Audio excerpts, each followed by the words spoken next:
ಶಿಡ್ಲಘಟ್ಟ ನಗರದ ಪರಿವೀಕ್ಷಣಾ ಮಂದಿರದಲ್ಲಿ ಇಂದು ಶಾಸಕ ಬಿಎನ್ ರವಿಕುಮಾರ್ ನೇತೃತ್ವದಲ್ಲಿ ರೇಷ್ಮೆ ಇಲಾಖೆ ವತಿಯಿಂದ ತಾಲೂಕಿನ 279 ರೇಷ್ಮೆ ಬೆಳೆಗಾರರಿಗೆ ಸರ್ಕಾರದ ವಿವಿಧ ಯೋಜನೆಯಡಿ ಕೃಷಿ ಹಾಗೂ ರೇಷ್ಮೆ ಸಾಕಾಣಿಕೆಗೆ ಅಗತ್ಯವಾದ ಸಲಕರಣೆಗಳನ್ನು ವಿತರಣೆ ಮಾಡಲಾಯಿತು.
ಇನ್ನು ವಿತರಣಾ ಕಾರ್ಯಕ್ರಮದಲ್ಲಿ ಮಾತನಾಡಿದ ಶಾಸಕ ಬಿಎನ್ ರವಿಕುಮಾರ್, ಶಿಡ್ಲಘಟ್ಟ ವಿಧಾನಸಭಾ ಕ್ಷೇತ್ರದಲ್ಲಿ ಹೆಚ್ಚಿನ ಸಂಖ್ಯೆಯಲ್ಲಿ ರೇಷ್ಮೆ ಬೆಳೆಗಾರರು ಇರುವ ಕಾರಣ ಈ ಕ್ಷೇತ್ರಕ್ಕೆ ಸರ್ಕಾರದಿಂದ ಹೆಚ್ಚಿನ ಅನುದಾನ ತರಲು ಅಧಿಕಾರಿಗಳು ಪ್ರಸ್ತಾವನೆ ಸಲ್ಲಿಸಬೇಕು.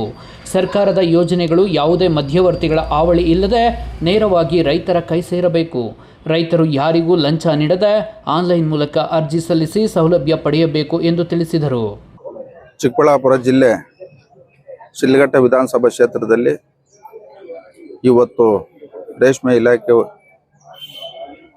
ವತಿಯಿಂದ ನಮ್ಮ ಶಿಡ್ಲಘಟ್ಟ ವಿಧಾನಸಭಾ ಕ್ಷೇತ್ರದಲ್ಲಿರ್ತಕ್ಕಂಥ ರೇಷ್ಮೆ ಬೆಳೆಗಾರರಿಗೆ ಇವತ್ತು ಕೇಂದ್ರ ಸರ್ಕಾರ ಮತ್ತು ರಾಜ್ಯ ಸರ್ಕಾರ ಯೋಜನೆಯಡಿ ಬರ್ತಕ್ಕಂಥ ಇವತ್ತು ಫಲಾನುಭವಿಗಳನ್ನ ಆಯ್ಕೆ ಮಾಡಿ ಅವ್ರಿಗೆ ಇವತ್ತು ಅವಶ್ಯಕತೆ ಇರ್ತಕ್ಕಂಥ ಸವಲತ್ತುಗಳನ್ನ ಕೊಡ್ತಕ್ಕಂಥ ಕಾರ್ಯಕ್ರಮ ನಾವು ಹಮ್ಮಿಕೊಂಡಿದ್ರಿ.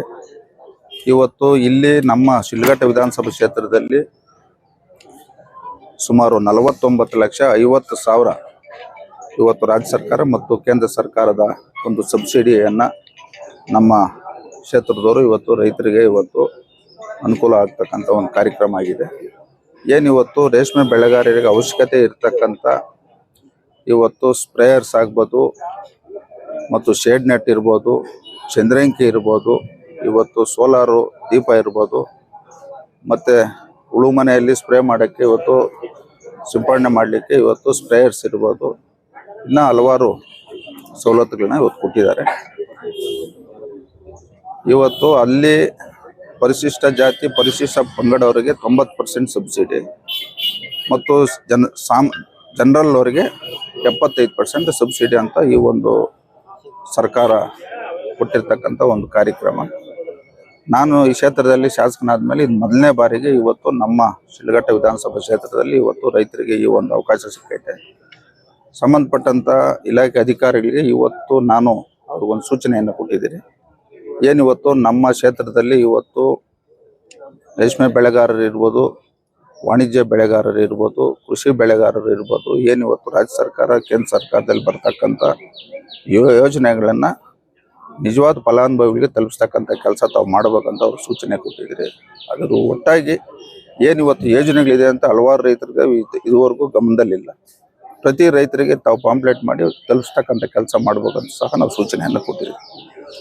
ಮುಂದಿನ ದಿನಗಳಲ್ಲಿ ಇವತ್ತು ರಾಜ್ಯ ಸರ್ಕಾರ ಕೇಂದ್ರ ಸರ್ಕಾರದ ಯೋಜನೆಗಳನ್ನ ಈ ಕ್ಷೇತ್ರದ ರೈತರಿಗೆ ಪ್ರಾಮಾಣಿಕತೆಯಿಂದ ತಲುಪಿಸ್ತಕ್ಕಂಥ ಕೆಲಸ ನಾವು ಮಾಡ್ತೀವಿ. ಸರ್, ಈಗ ಶಿಡ್ಲಘಟ್ಟ ತಾಲೂಕಿನ ರೇಷ್ಮೆ ಇಲಾಖೆ ವತಿಯಿಂದ ಸಲಕರಣೆ ಯೋಜನೆಯಡಿ 279 ಜನ ಫಲಾನುಭವಿಗಳಿಗೆ ಸುಮಾರು 49 ಲಕ್ಷ ರು ವೆಚ್ಚದ ಸಲಕರಣೆಗಳನ್ನು ಇಂದು ವಿತರಣೆ ಮಾಡಲಾಗಿದೆ.